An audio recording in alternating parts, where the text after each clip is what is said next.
जय श्री राधे। श्रीमद् भागवत सुधा सागर प्रथम स्कंद अध्याय 17।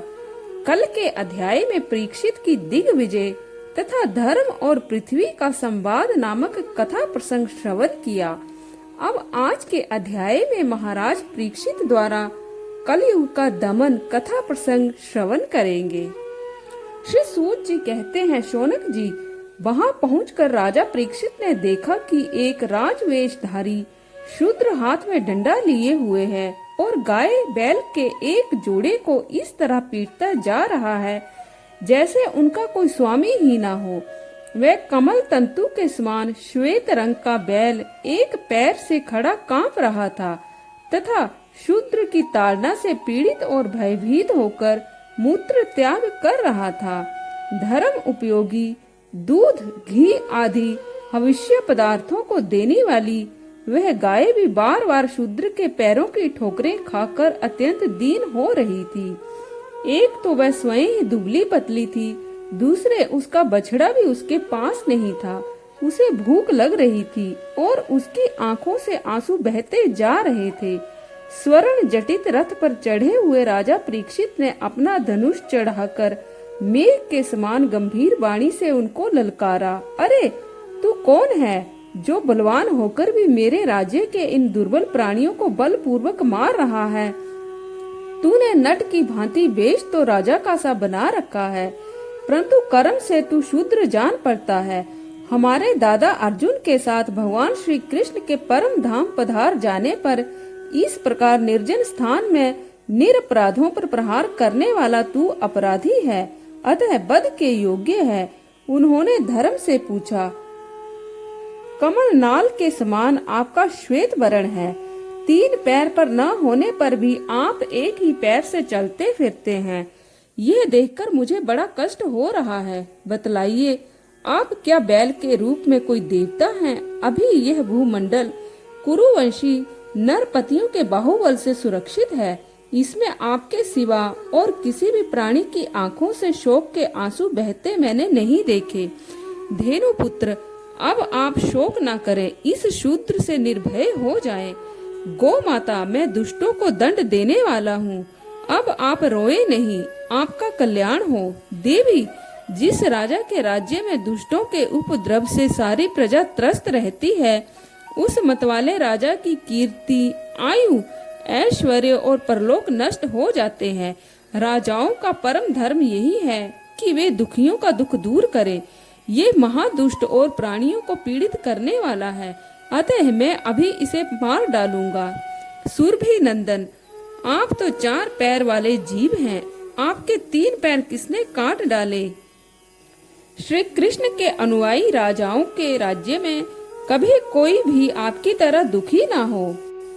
वृषभ, आपका कल्याण हो। बताइए, आप जैसे निरपराध साधुओं का अंग भंग करके किस दुष्ट ने पांडवों की कीर्ति में कलंक लगाया है? जो किसी निरपराध प्राणी को सताता है, उसे चाहे वह कहीं भी रहे, मेरा भय अवश्य होगा। दुष्टों का दमन करने से साधुओं का कल्याण ही होता है। जो उदंड व्यक्ति निरपराध प्राणियों को दुख देता है, वह चाहे साक्षात देवता ही क्यों न हो, मैं उसकी बाजू बंद से विभूषित भुजा को काट डालूंगा। बिना आपत्ति काल के मर्यादा का उल्लंघन करने वालों को शास्त्र अनुसार दंड देते हुए अपने धर्म में स्थित लोगों का पालन करना राजाओं का परम धर्म है। धर्म ने कहा, राजन, आप महाराज पांडु के वंशज हैं, इस प्रकार दुखियों को आश्वासन देना आपके योग्य ही है, क्योंकि आपके पूर्वजों के श्रेष्ठ गुणों ने भगवान श्री कृष्ण को उनका सारथी और दूत आदि बना दिया था। नरेंद्र, शास्त्रों के विभिन्न वचनों से मोहित होने के कारण हम उस पुरुष को नहीं जानते जिससे क्लेशों के कारण उत्पन्न होते हैं। जो लोग किसी भी प्रकार के द्वैत को स्वीकार नहीं करते, वे अपने आप को ही अपने दुख का कारण बतलाते हैं। कोई प्रारब्ध को कारण बतलाते हैं तो कोई कर्म को, कुछ लोग स्वभाव को तो कुछ लोग ईश्वर को दुख का कारण मानते हैं। किन्हीं किन्हीं का ऐसा भी निश्चय है कि दुख का कारण न तो तर्क के द्वारा जाना जा सकता है और न वाणी के द्वारा बतलाया जा सकता है। राजर्षि, अब इसमें कौन सा मत ठीक है, ये आप अपनी बुद्धि से विचार कर लीजिए। श्री सूत जी कहते हैं, ऋषि श्रेष्ठ शौनक जी, धर्म का यह प्रवचन सुनकर सम्राट परीक्षित बहुत प्रसन्न हुए। उनका खेद मिट गया। उन्होंने शांति चित्त होकर उनसे कहा। परीक्षित ने कहा, धर्म का तत्व जानने वाले वृषभ देव, आप धर्म का उपदेश कर रहे हैं। अवश्य ही आप वृषभ के रूप में स्वयं धर्म हैं। अधर्म करने वाले को जो नरक आदि प्राप्त होते हैं, वे ही चुगली करने वालों को भी मिलते हैं। अथवा यही सिद्धांत निश्चित है कि प्राणियों के मन और वाणी से परमेश्वर की माया के स्वरूप का निरूपण नहीं किया जा सकता। धर्मदेव, सतयुग में आपके 4 चरण थे, तप, पवित्रता, दया और सत्य। इस समय अधर्म के अंश, गर्व, आसक्ति और मद से 3 चरण नष्ट हो चुके हैं। अब आपका 4था चरण केवल सत्य ही बचा रह गया। उसी के बल पर आप जी रहे हैं। असत्य से पुष्ट हुआ यह अधर्म रूप कलियुग उसे भी ग्रास कर लेना चाहता है। यह गौ माता साक्षात पृथ्वी है। भगवान ने इनका भारी बोझ उतार दिया था और ये उनके राशि राशि सौंदर्य बिखरने वाले चरण चिन्हों से सर्वत्र उत्सवमयी हो गई थी। अब ये उनसे बिछुड़ गई हैं। वे साध्वी अभागिनी के समान नेत्रों में जल भरकर यह चिंता कर रही हैं कि अब राजा का स्वांग बनाकर ब्राह्मण द्रोही शूद्र मुझे ही भोगेंगे। महारथी परीक्षित ने इस प्रकार धर्म और पृथ्वी को सांत्वना दी। फिर उन्होंने अधर्म के कारण रूप कलियुग को मारने के लिए तीक्ष्ण तलवार उठाई। कलयुग ताड़ गया कि यह तो अब मुझे मार ही डालना चाहते हैं। अतः झटपट उसने अपने राज चिन्ह उतार डाले और भय विह्वल होकर उनके चरणों में अपना सिर रख दिया। परीक्षित बड़े यशस्वी, दीन वत्सल और शरणागत रक्षक थे।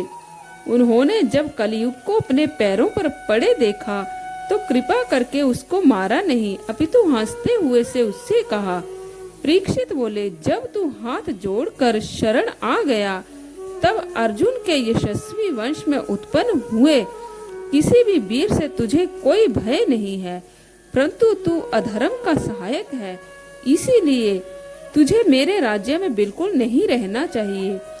तेरे राजाओं के शरीर में रहने से ही लोभ, झूठ, चोरी, दुष्टता, स्वधर्म त्याग, दरिद्रता, कपट, कलह, दंभ और दूसरों के पाप की बढ़ती हो रही है। अतः अधर्म के साथी इस ब्रह्मावर्त में तू एक क्षण के लिए भी न ठहरना, क्योंकि यह धर्म और सत्य का निवास स्थान है।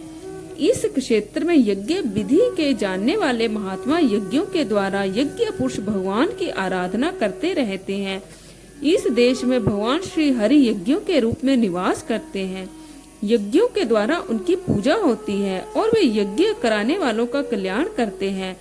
वे सर्वात्मा भगवान वायु की भांति समस्त चराचर जीवों के भीतर और बाहर एक रस स्थिर रहते हुए उनकी कामनाओं को पूर्ण करते हैं। श्री सूत जी कहते हैं, परीक्षित की यह आज्ञा सुनकर कलयुग शहर उठा। यमराज के समान मारने के लिए उद्यत हाथ में तलवार लिए हुए परीक्षित से वह बोला। कली ने कहा, सार्वभौम, आपकी आज्ञा से जहाँ कहीं भी मैं रहने का विचार करता हूँ वहीं देखता हूँ कि आप धनुष पर बाण चढ़ाए खड़े हैं। धार्मिक शिरोमणि, आप मुझे वह स्थान बतलाइए जहाँ मैं आपकी आज्ञा का पालन करता हुआ स्थिर रह सकूं। श्री सूत जी कहते हैं, कलियुग की प्रार्थना स्वीकार करके राजा परीक्षित ने उसे 4 स्थान दिए। धूर्त, मद्यपान, स्त्री संग और हिंसा। इन स्थानों में क्रमशः असत्य, मद, आसक्ति और निर्दयता, ये 4 प्रकार के अधर्म निवास करते हैं। उसने और भी स्थान मांगे, तब समर्थ परीक्षित ने उसे रहने के लिए एक और स्थान सुवर्ण दिया। इस प्रकार कलियुग के 5 स्थान हो गए। झूठ, मद, काम, वैर और रजोगुण। परीक्षित के दिए हुए इन्हीं 5 स्थानों में अधर्म का मूल कारण कली उनकी आज्ञाओं का पालन करता हुआ निवास करने लगा। इसीलिए आत्म कल्याण कामी पुरुष को इन 5 स्थानों का सेवन कभी नहीं करना चाहिए। धार्मिक राजा, प्रजा वर्ग के लौकिक नेता और धर्मोपदेष्टा, गुरुओं को भी बड़ी सावधानी से इसका त्याग करना चाहिए। राजा परीक्षित ने इसके बाद वृषभ रूप धर्म के 3 चरण तपस्या, शौच और दया जोड़ दिए और आश्वासन देकर पृथ्वी का संवर्धन किया। वे ही महाराजा परीक्षित इस समय अपने राज सिंहासन पर, जिसे उनके पितामह महाराज युधिष्ठिर ने वन में जाते समय उन्हें दिया था, विराजमान है। वे परम यशस्वी सौभाग्यभाजन चक्रवर्ती सम्राट राजर्षि परीक्षित इस समय हस्तिनापुर में कौरव कुल की राज्य लक्ष्मी से शोभायमान है। अभिमन्यु नंदन राजा परीक्षित वास्तव में ऐसे ही प्रभावशाली हैं, जिनके शासन काल में आप लोग दीर्घकालीन यज्ञ के दिए हुए दीक्षित हैं। तो आज के लिए बस इतना ही। कल फिर आपसे भेंट होगी। तब तक के लिए जय श्री राधे।